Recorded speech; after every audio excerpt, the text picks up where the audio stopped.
Hello everyone, तुम्हा सर्वांचे गोवा ब्लॉगिंगमध्ये खूप खूप स्वागत आहे. तर चला तर मग आज आम्ही निघालो होतो गोव्याची फेमस जत्रा पाहण्यासाठी. तर ही जत्रा आहे म्हापसामध्ये. तर मी एक शॉर्ट रील टाकलेली होती, तर त्यामध्ये सगळेजण विचारत होते की एक्झॅक्ट लोकेशन काय आहे. त्यासाठी मी हा खास व्हिडिओ बनवलेला आहे. तर हे आहे म्हापसा सिटी. म्हापसा सिटीमध्ये गेल्याच्या नंतर मेन जे बस स्टँड आहे तिथे जायचं. बसस्टँडपासून तुम्ही अगदी बसनं आलात तरी बसस्टँडमध्ये उतरून मग त्यानंतर काय करायचं, समोर स्ट्रेट जायचं आणि बाईकवरती असाल तर हे असं जायचं. व त्यानंतर इथे पाहू शकता खूप सुंदर असं मोठं बॅनर लावलेलं आहे. नेम प्लेट बघू शकता तुम्ही. श्रीदेव बोडगेश्वर म्हणून त्यांचा 91वा हा महान जत्रोत्सव आहे. तर त्यांचा 33वा वर्धापन आहे, त्यामुळे बघू शकता. आणि ह्या सर्कलपासून ना 2 रस्ते आहेत. तर त्यामध्ये एक राईट साईडला आहे आणि एक लेफ्ट साईडला आहे. तर तिथे पण एक असं बॅनर लावलेलं आहे, तुम्ही बघू शकता, देव बोडगेश्वर संस्थान. तर खूप सुंदर भव्य असं टेम्पल आहे. तर व्हिडिओ शेवटपर्यंत बघा आणि देव बोडगेश्वर यांचा आशीर्वाद नक्की घ्या. चला तर मग जाऊया. इथून रोड क्रॉस करून मध्ये गेल्याच्या नंतर स्ट्रेट जायचं. स्ट्रेट गेल्यानंतर थोड्याच अंतरावरती खूप भव्य दिव्य असा जत्रेचा सोहळा चालू आहे. तर तुम्ही पण बघा आणि बघू शकता, खूप मोठी जत्रा आहे. आणि गोव्यातून मेन म्हणजे खूप फेमस जत्रा आहे ही, कारण इथे महाराष्ट्रातून, देशातून, बाहेर देशातून खूप सारे लोक इथे येतात. खूप श्रद्धेने लोक इथे येतात. तर बघू शकता, खूप सुंदर अशी जत्रा भरलेली होती. खूप सुंदर असे मातीचे पुतळे खूप सुंदर असे होते. आणि इथून बघू शकता, इथून पण एंट्री तुम्ही करू शकता, कारण ही मागची साईड आहे. इथून सरळ मंदिराकडे पण जाता येतं, पण थोडंसं समोर गेल्याच्या नंतर हे बघू शकता, जे मंदिराचा महाद्वार आहे, ते प्रवेशद्वार आहे, ते इथून आहे. तर मग आम्ही पण तिकडनंच गेलेलो होतो. मग पाहू शकता, इथे गेल्याच्या नंतर पार्किंगची वगैरे सुविधा आहे. तर 4 व्हीलर असेल किंवा 2 व्हीलर असेल, तुम्ही सहजपणे पार्क करू शकता. मध्ये पार्किंगसाठी व्यवस्थित सुविधा केलेली आहे. मग आम्ही फायनली इथे पोहोचलेलो होतो. तर बघू शकता, खूप सारी गर्दी अशी दिसत आहे इथे. हे बघू शकता, इथून एंट्री करायची. इथून मध्ये एंट्री केल्याच्या नंतर बघू शकता तुम्ही, श्रीदेव बोडगेश्वर संस्थान. खूप सुंदर असं मंदिर आहे.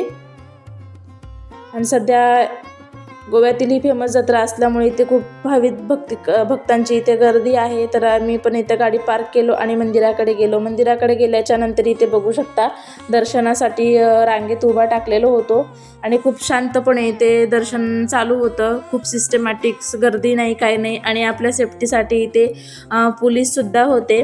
तर इथे बघू शकता, ही आहे दानपेटी. तर तुम्ही आपल्या श्रद्धेने आपल्याला जितकं दान करायचं तिथे करू शकता, कारण इथे हे पैसे अन्नदानासाठी वापरले जातील. तर पाठीमागच्या साईडला इथे अन्नदान चालू होतं. तर बघू शकता, 2 जानेवारीपासून ते 8 जानेवारीपर्यंत ही जत्रा आहे. तर तुम्ही एकदा नक्की इथे व्हिजिट करा. खूप सुंदर अशी जत्रा आहे. व त्यानंतर देव बोडगेश्वर यांचं टेम्पल खूप मस्त आहे. तर असं म्हणतात की देव बोडगेश्वर हे सगळ्यांचं रक्षण करतात. म्हापसाचे राखणदार असे त्यांना म्हणतात. हे म्हापसाचेच नाही तर पूर्ण गोव्याचे रक्षण करतात असं म्हणतात. त्यामुळे इथे खूप साऱ्या लोकांची श्रद्धा आहे. खूप लोक श्रद्धा घेऊन इथे देवासमोर येतात. आणि जर काही इच्छा असेल तर ह्या देवापुढे जर आपण साकडं घातलं तर आपली नक्की इच्छा पूर्ण होणार असे म्हणतात. व त्यानंतर इथे बघू शकता, खूप लोक इथे केळी देत होते व त्यानंतर घोंगडी देत होते. अशा प्रकारे हे आहेत बोडगेश्वर देव, गोव्याचे राखणदार, म्हापसाचे राखणदार. बघू शकता, छान असं दर्शन केलं. व त्यानंतर हे बघू शकता, खूप सुंदर असं मंदिर आहे. मंदिराचं बांधकाम खूप सुंदर आहे, एकदम छान. व त्यानंतर हे जे बाहेरचं जे वृक्ष दिसत आहे, पहिले तिथे देव बोडगेश्वर यांची पूजा करत होते, पण त्यानंतर भव्य असं मंदिर झालेलं आहे. व त्यानंतर बघू शकता, बाहेर खूप सारी भावी भक्तिकांची गर्दी आहे. व त्यानंतर पाठीमागच्या बाजूला भव्य अशी जत्रा भरलेली आहे. चला तर मग आपण पण जत्रेकडे जाऊया. तर इथे ना खूप सारे आज प्रोग्राम्स होते. व त्यानंतर गोव्यातील पारंपरिक अशी फुगडी पण इथे चालू होती. तुम्हाला पण बघायची आहे ना? तर चला तर मग आपण बघूया फुगडी. हे बघू शकता, इथून गेल्याच्या नंतर हे खूप सुंदर अशी फुगडी चालू होती.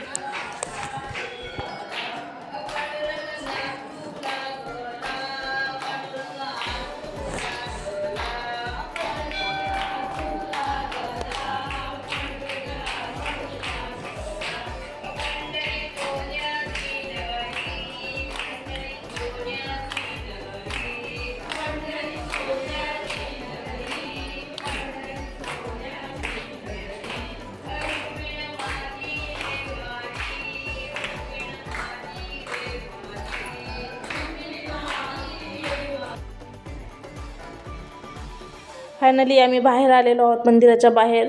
तर खूप सुंदर असं बाहेरून दिसत होतं. व त्यानंतर आता इथे एक कॉम्पिटिशन होतं जे की आम्हाला पाहायचं होतं, पण त्याला थोडासा टाईम होता. मग तोपर्यंत म्हटलं आपण थोडंसं खरेदी करून येऊया. जत्रा आहे तर जत्रेमधलं खरेदी करण्यासाठी गेलंच पाहिजे. तर आता आम्ही जाणार होतो जत्रेकडे.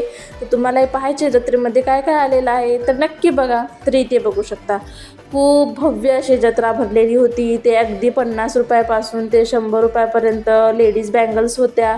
व त्यानंतर इकडे पाहू शकता पिलो कवर्स होते, फ्रीज कवर्स होते आणि मुलांना खेळण्यासाठी बघा मस्त मस्त असे खेळणी होती. व त्यानंतर मुलांचे ड्रेसेस होते.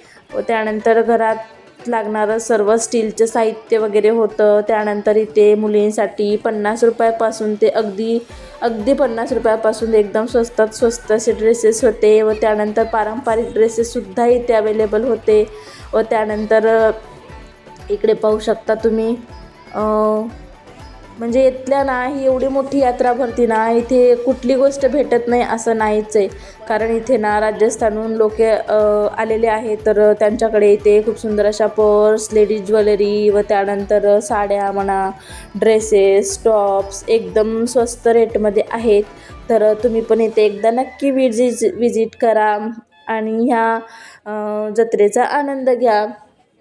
व त्यानंतर इकडे बघू शकता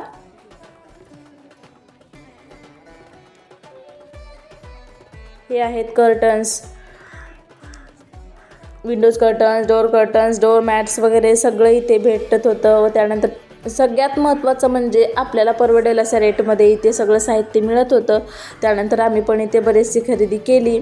व त्यानंतर रजाई तर इथे एकदम स्वस्त दरामध्ये होत्या.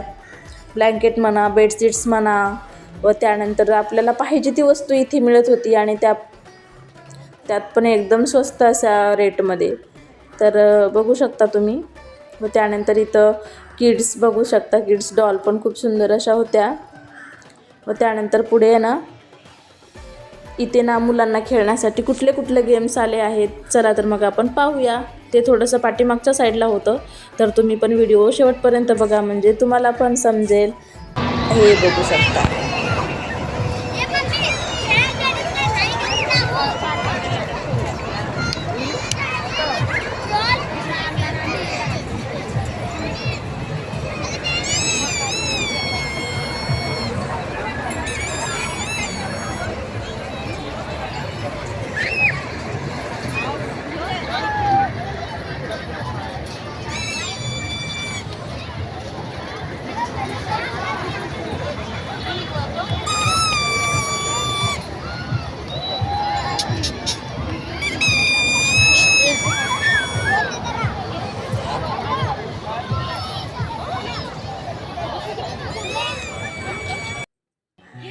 इथे बघू शकता. इथे होता फॅन्सी ड्रेस कॉम्पिटिशन, ते पण आम्ही पाहिला.